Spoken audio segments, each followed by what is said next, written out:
My name is Bruce Barnes. I'm a member of the Preservation Society, and this is our first tour of the season. We're doing the architect at Nat Smith, Nathaniel Cannon Smith. He was probably is New Bedford's most important native-born architect. He was born in 1866 and died in 1943. We're going to see a number of his houses. He did all sorts of buildings throughout the city. I'm going to refer to some of those other buildings as we go along on the tour. But tonight we're going to see some of the signature buildings that he did.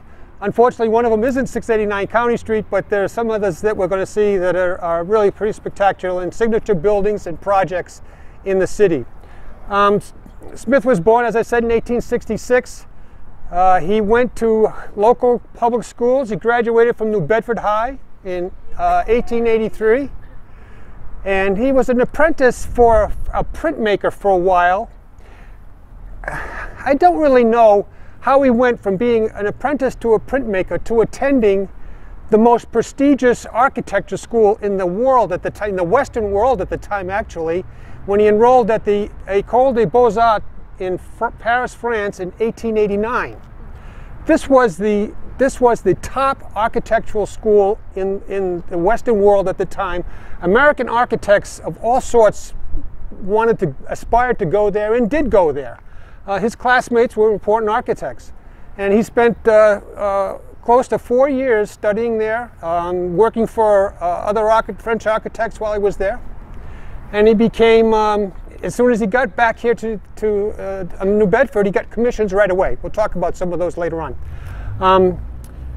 He grew up on North Street, 79 North Street. It was the family home. He had 2 siblings. He had his older sister was a piano teacher, so there must have been some artistic background there, because he was also not only an architect but an artist himself.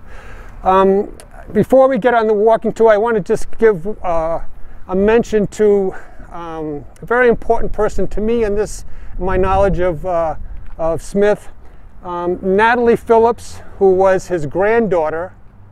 Some of you may know Natalie. She was somebody who lived in town for about 25 years.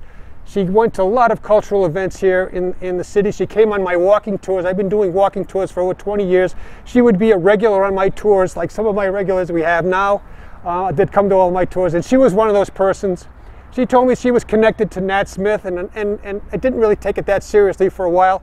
But then then we had a long conversation after one of the tours, and she had a tremendous cachet of memorabilia, sketchbooks, all sorts of very interesting things that I'll refer to on the tour. And Natalie was a big inspiration to me to learn more about him. I've learned more than I probably ever thought I would know about Nat Smith because of Natalie. She passed away a couple of years ago, but I did want to mention her because she was really the inspiration behind this tour that we're doing tonight. The first house we're going to visit is right down the street. This is the Stephen Hayes house, 1902. The houses that Nat Smith designed are all in the Colonial Revival style. His earliest buildings are in New Bedford around 1893 when he came back from his education in France. And all the buildings that he designed are in the Colonial Revival style. That was the style that was the trendy style for really from the 1880s. Even till today, really, they're still building houses in what are basically imitations of colonial buildings. And the Colonial Revival style actually came out of the Centennial Exhibition in Philadelphia in 1876. It was a huge World's Fair in Philadelphia to celebrate 100 years of the American Republic.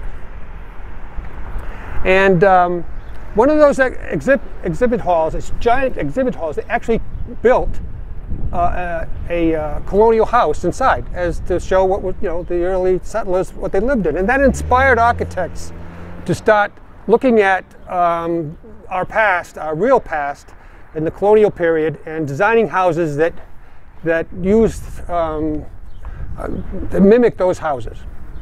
They weren't copies of those houses. This is a kind of a classic Nat Smith Georgian-style house of his during the early period. He changed his styles over the years, but this is one of his earliest styles. You could see that it's kind of like he took elements of the Georgian houses of the pre-revolutionary era, and he made them into very special buildings. That's what the Colonial Revival was all about. So you see have these pilasters here. There's 4 of them. If you look at some of the real fancy houses, colonial houses, I always cite, because it's easy for people to find, the Longfellow House in Cambridge. Beautiful colonial house. Published in all the books online and so forth. If you look at that house, that's the highlight of really New England colonial architecture.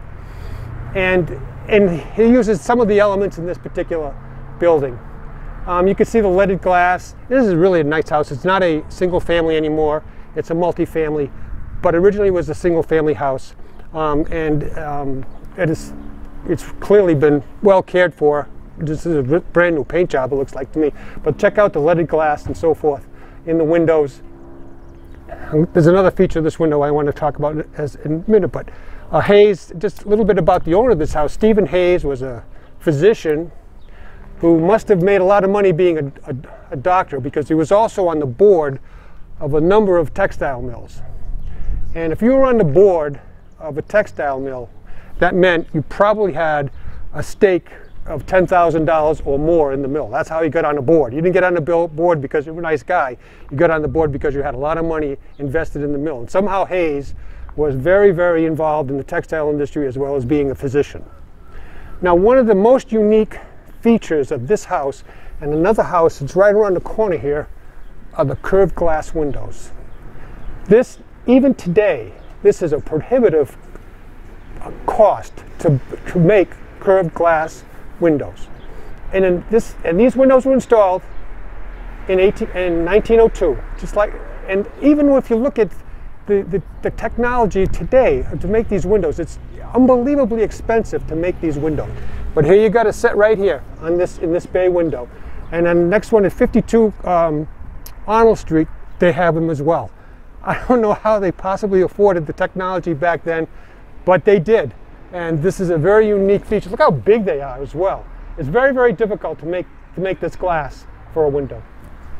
Anyway, this is the Hayes house, a beautiful building. You see that design up in the dormer window there? Look for that when we go in. We're going to see a couple other houses. It's a lot of houses and buildings that Smith did. But that feature, that pattern feature there up there is in a lot of the doorways, a lot of the dormer windows as you go by. And also, not so much in this house at all, but the multi-pane windows. We'll show that. I'll show you that in other projects as we go along. This is one of Nat's signature sites, one of the most unique and wonderful architectural sites actually in the city, in my opinion. Clinton Place, it's called. In the late 1890s, the owner of the house in front, the Women's Center, his name was Dr. Abbey. The owner of that building originally was Dr. Abbey, and his son, when he died, his son took over the property, and he decided that he would sell the back lot here and build some rental housing, income housing. That was his idea. Well, he certainly hired the right guy to do so, because Nat designed 6 of the most unique and wonderful little houses. Not little houses, they're actually quite large, even though they fit into this fairly small spot pretty nicely. These 6 unique houses. I've been in, really, the funny thing is I've been in all of them except for the green one, which has been on our holiday house tour a number of times, and each time I missed it. But the other ones I've all been in, they're all very, very interesting. This one here, this is 1, 2, 3, 4, 5, 6. All the odd numbers are on this side, and the evens are on this side. Number 2 is, I think, the most normal living space inside. The interiors of these houses are really kind of oddly, I think, arranged. The layouts are kind of strange. But this one's quite normal. You walk in this house, you feel perfectly comfortable. You wouldn't feel disoriented at all.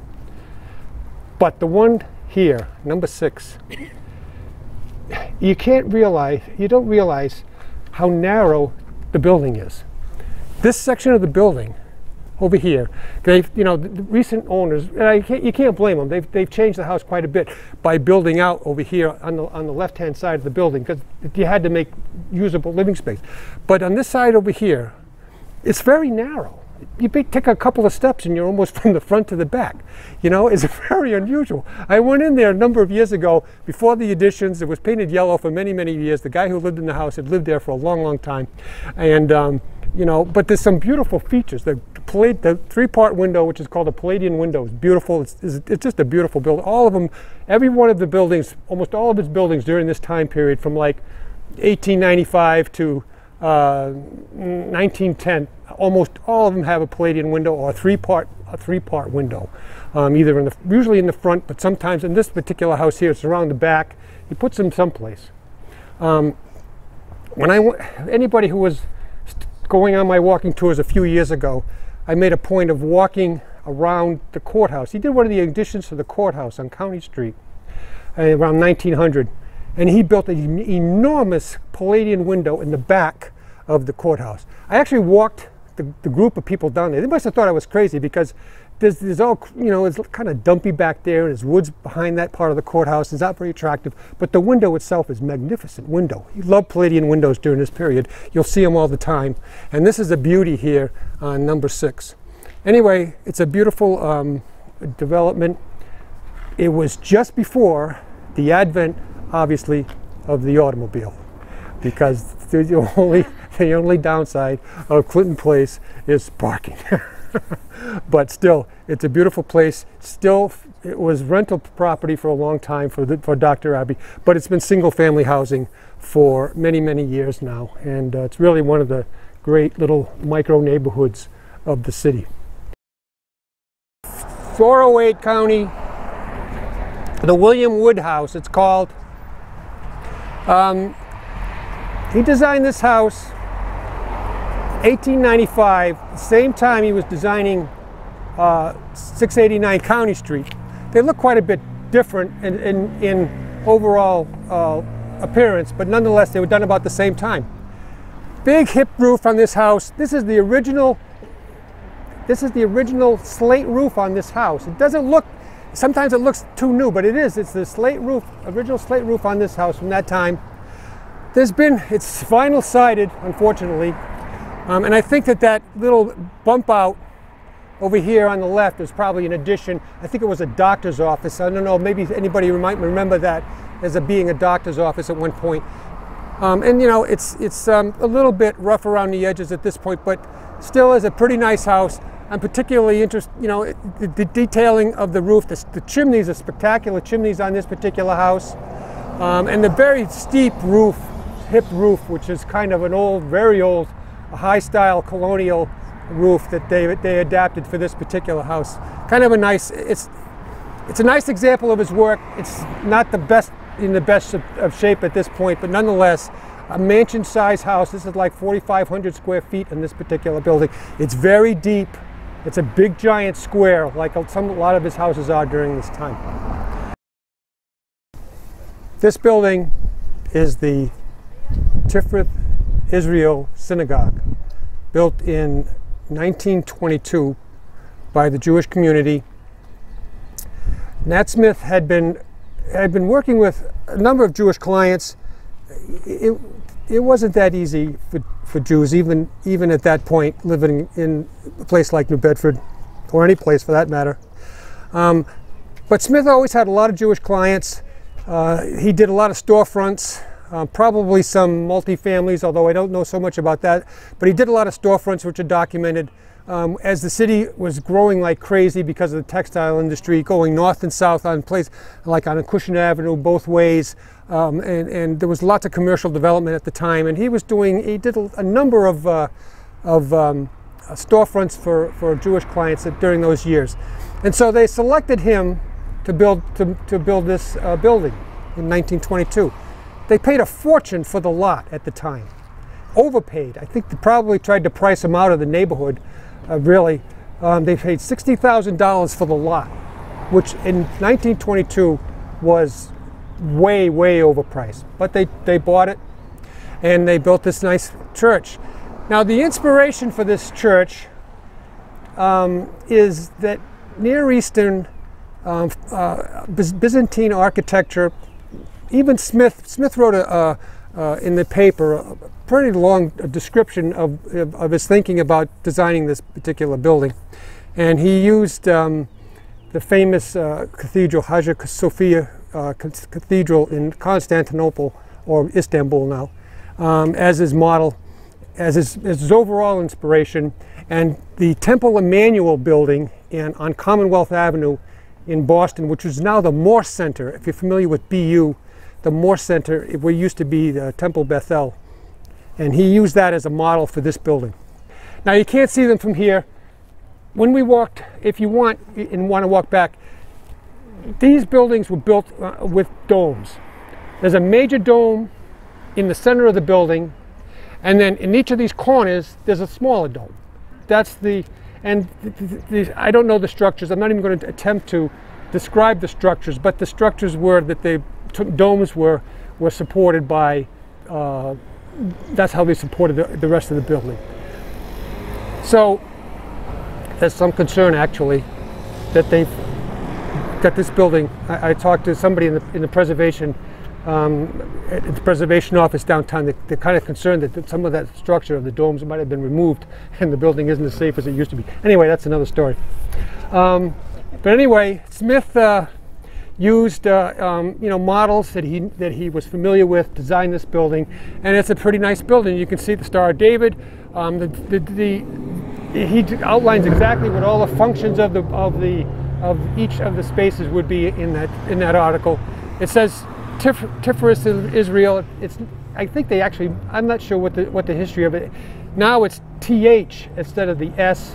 When they moved from here in the early 60s and they moved out to Brownell Street, right beyond the park, that's the congregation that moved from here to there. They changed the spelling. I'm not sure why that is, but anyway, this is the original building. It's a really cool building. There's nothing like this anywhere else in New Bedford for sure, because it's very unique, and it's a nice building. Now, Smith built one other church in New Bedford, and that's the Union Baptist Church. That was for the black community in New Bedford, 1897. It's on Court Street. I'm not sure if people are familiar with Union Baptist Church. It's a beautiful shingle-style church, pretty big actually, with a nice big tower on it. And again, Smith used, I think I'm not sure where he got his references from, but that's kind of a style of a country church, Baptist church, black or white, used that very similar style for their churches, their wood frame churches. There's some big giant ones, Baptist churches that don't mimic this, but mimic the Union Baptist. But nonetheless, Smith again went to other sources, basically adapted the sources he found for those types of that particular congregation. And if you have a chance to go by that building as well, it's on 109 Court Street, Union Baptist Church. Very, very impressive building. There's been some minor modifications. It's pretty much as it was when it was built. The house in the corner is Nat's house, built in 1910. He designed and lived in this house for most of the rest of his life. He got ill just before he passed away, and they sold the house in 1941, and he lived, I think, in sort of like it wasn't called assisted living, but he sort of had assisted living in an apartment building on Cottage Street. The arts and crafts style became very popular in Colonial Revival architecture around 1900. Bungalows are part of the arts and crafts movement. Houses like this, the four square houses, those are houses that had, a little different mindset as far as their construction. You can see that the sort of Eastern type of entryway, the entryway over the doorway, And the other beautiful features that are typical of Smith is multi-pane windows, huge multi-pane windows. The next time, when you see houses from 1910 to 1920 that we do, we're going to see at least one or two more. These multi-pane windows, you see the famous, the beautiful shaped shutters and stuff like that. Just a beautiful building. It's nice to see what the architect thought was very important for himself. Now, Smith was a very gregarious man. I learned this from, I talked to a number of people who actually knew of him and knew him personally. And he was a very, when he entertained lavishly, had big parties here. He was interested in all sorts of things. He started a men's cooking club during the 20s. He was an artist.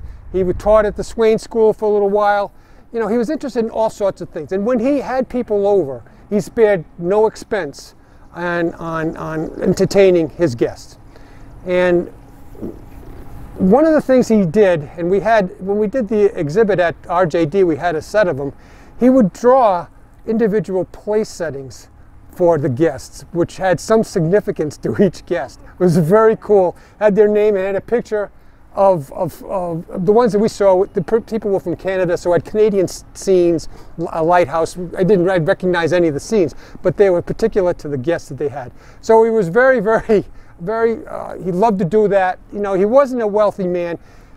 I think he actually got this lot. He did a project for we're going to go by the house briefly, the Rodman house, the big Rodman house. Did a project there for a guy named J. Frank Knowles, and J. Frank Knowles owned this lot. I think Knowles, I don't know for this for sure, but I think Knowles basically traded him the job for the lot because he built the house right after he finished the commission. So there had to be some quid pro quo there, in my view anyway, because you know, this is this is on that house's lot. It had to be something together, and that's because that's when he did the house. Because he rented a house, rooms at a house at 112 Mill Street. If you're familiar with that section of New Bedford, 112 Mill Street is about a block in from County Street, and there's this giant Renaissance Revival house. It has a cupola on the top. It's a big square building. You can't miss it when you drive by. He lived in that house until he built this, and he was 44 years old when he built this house. So it wasn't like, you know, he had to obviously need to accumulate enough money to build the house, because I do think he got the lot from J. Frank Knowles. Anyway, this is his house. Beautiful building. I haven't been in it. Still a single family home, and it's just a beauty. So in 1906, Smith got a huge commission. The library downtown used to be the city hall, and they had a major fire in 1906. And the city at the time decided to flip the uses of the buildings, because the original library was across the street, and they decided to, you know, just flip the uses. And Nat Smith got the job of redesigning the burnt out City Hall, which was at the time, and redesign the library. And that's what he did. The interior of the downtown library, as you see it today, with all that marble and the rotunda, it's all Nat Smith's work, and the mosaic tile on the floor, Nat Smith. At the same time he was doing that project, the man who owned this house at the time, his name was J. Frank Knowles, I just mentioned him, he asked Smith to do some interior work on this house. So when you walk in the main, if you've been in the main lobby of this house, maybe to go to the insurance company or something like that, you'll see the same floor. It's exactly the same floor that's in the library, that mosaic tile floor. And then in the back, he put this magnificent split staircase with a huge Palladian window, and absolutely, it's like Tara from Gone with the Wind. Absolutely spectacular. One of his best interior features of any of his projects. He also built the annex, designed the annex, which is in the back, that long, narrow building. I think that was actually a garage originally, although I'm not positive about that. Anyway, he designed the annex at that time as well. So when you go into the library and see that mosaic floor and you walk into this building and say, I think I've seen that before, you have. It's in this building. Knowles actually died right after the commission, not too long after the commission had changed hands. And then another man built the house in 1919, and he did some more renovations. He added the sunroom and put the third floor on and stuff. But Nat's work in this building is very significant because of the floor and because of the spectacular stairway and Palladian window that's in the back of the house again. This sweet little building right here, 1927, Crapo Gallery for the Swain School. William Wallace Crapo was one of the big movers and shakers in New Bedford for almost 60 years. He lived to be 96, and he died in 1926. And he left behind some money to build this studio. It was supposed to be designed as a studio. And what Smith did here, this is one of his last commissions actually, what he did here was really build a teaching tool for the classicism architecture that he had been building all along. You have there's like details all over the place on this small building. The windows, the fans, the sky, the lights, the columns, everything about this building is a detail that he wanted to highlight, I think, for students. He had worked here as a teacher. He really kind of liked to paint. He liked to do lots of things other than architect. So he had worked at the Swain School for a brief time. He had submitted paintings, landscapes and seascapes at exhibitions and stuff that they had here at the Swain School. So he was very interested in the place, and this is one of his last, almost one of his farewell buildings as far as his career is concerned, because he would have been, 60-something when he designed this building in 1927. But it was a very, very cool building. Kennedy Donovan owns all this property now, but nonetheless, and I don't know what they've done. It was just a small gallery space inside, not a very big building at all. It was basically mostly gallery space, and I think they used it for studios later on at the end of the Swain School life. But nonetheless, very cool building. The original Swain house was right on the corner. That was the original building. It was an 1828 Greek Revival, a wood Greek Revival. It looked more like RJD than the Rotch Rodman house. It was a frame building. That was the original building. Then they started adding on as the years went on. Unfortunately, in 1948, there was a fire that burned the main house, and there was a lot of valuable artwork in the main house, mostly from the New Bedford architect R. Swain Gifford. I'm going to talk about the Swains next month, actually, so I'm not going to spill any more of the beans about that. But anyway, the Swain School was in operation until late 1980s when it merged with UMass Dartmouth at that time. This is one of my favorite little houses in New Bedford. Not a house. This was a garage, a 5-car garage. It has a turntable in the middle so that you drove your car in, turned the table, the car could park inside. It's been a dentist's office for quite a few years now. This property, which really is a very beautiful property, was owned by 3 major families in its time. The Howlands, Rachel and Mathew Howland built the site in 1840. Then William Wallace Crapo, the same guy that was named after that building we just talked about, he purchased the property, and this part of the building here is when he lived in it, right here, this back end. And then John Duff bought the property in 1927. He was the coal baron, really, of New Bedford. The amount of coal, this is just a little side story, but the amount of coal that was used in New Bedford at this time is beyond imagination almost. I was reading, there was a guy who was doing some research just recently in Fall River on the textile mills there. And one mill used 400 tons of coal a day. 400 400 tons of coal a day. Now, a ton of coal, as far as volume, isn't that much, relatively speaking. 400 tons a day.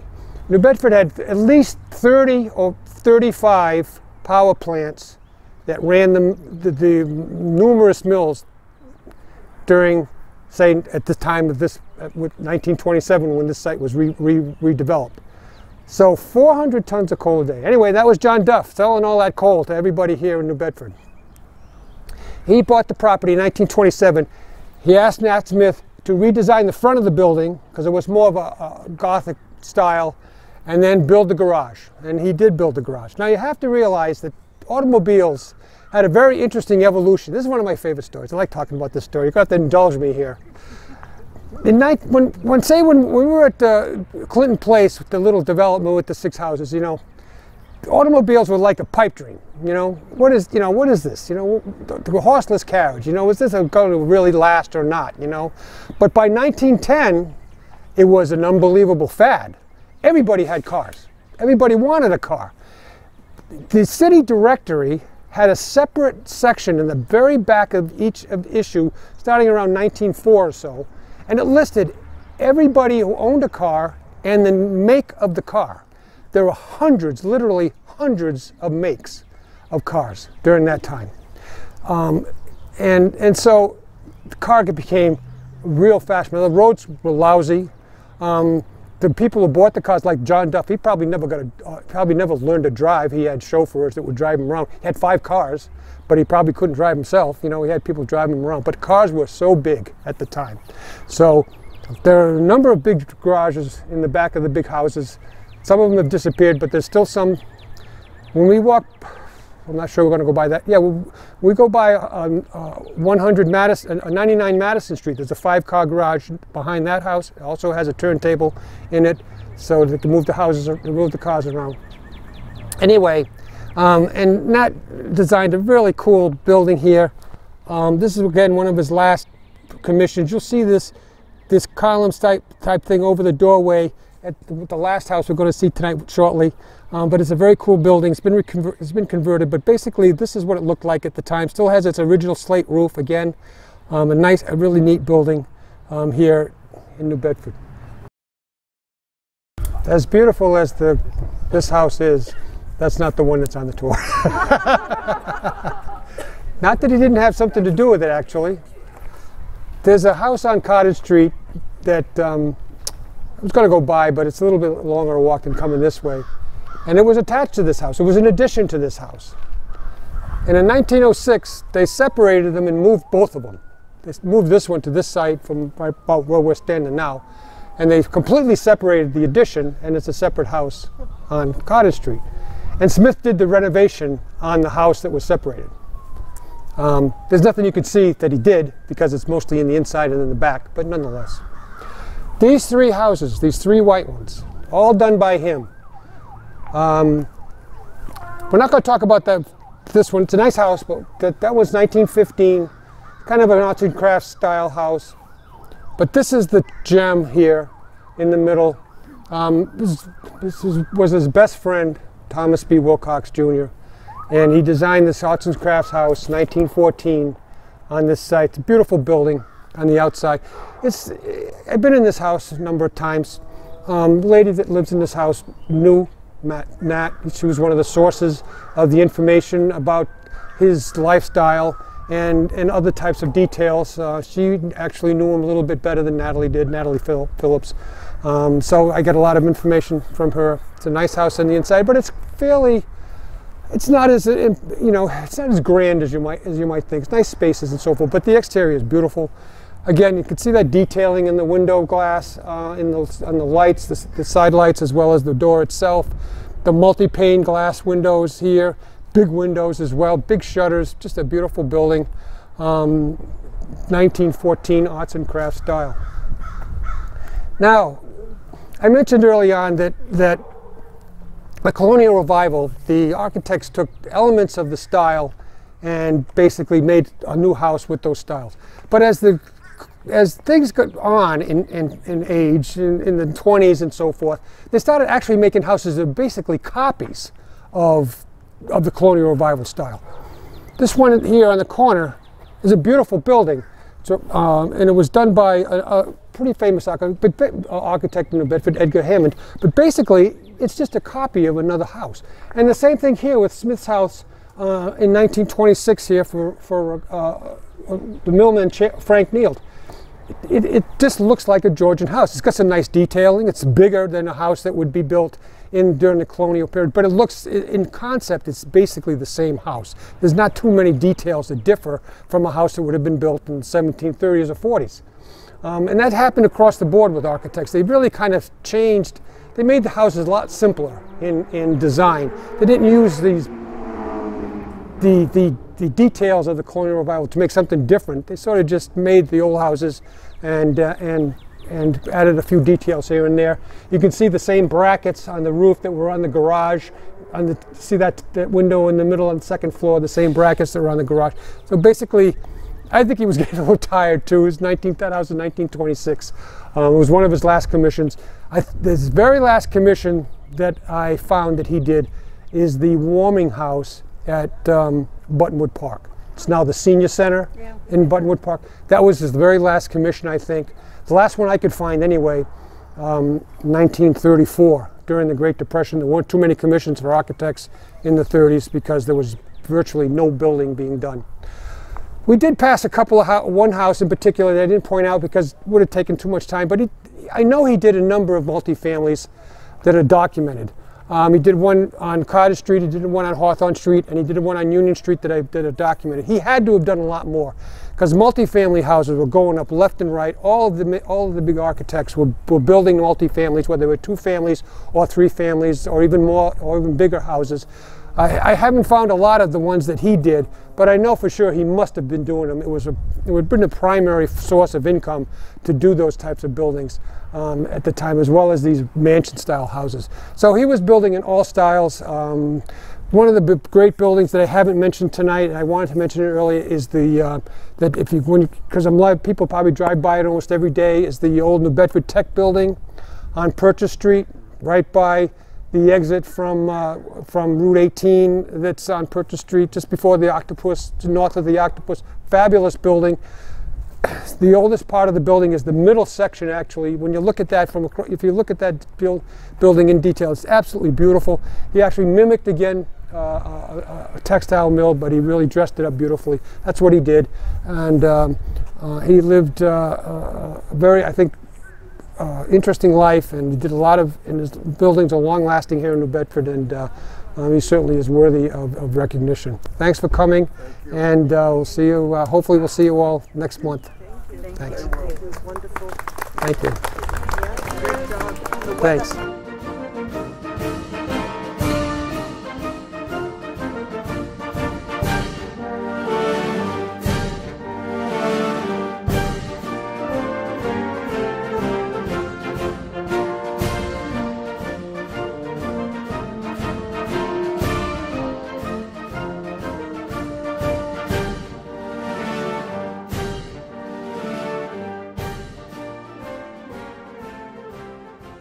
Anybody here actually own or a Nat Smith property?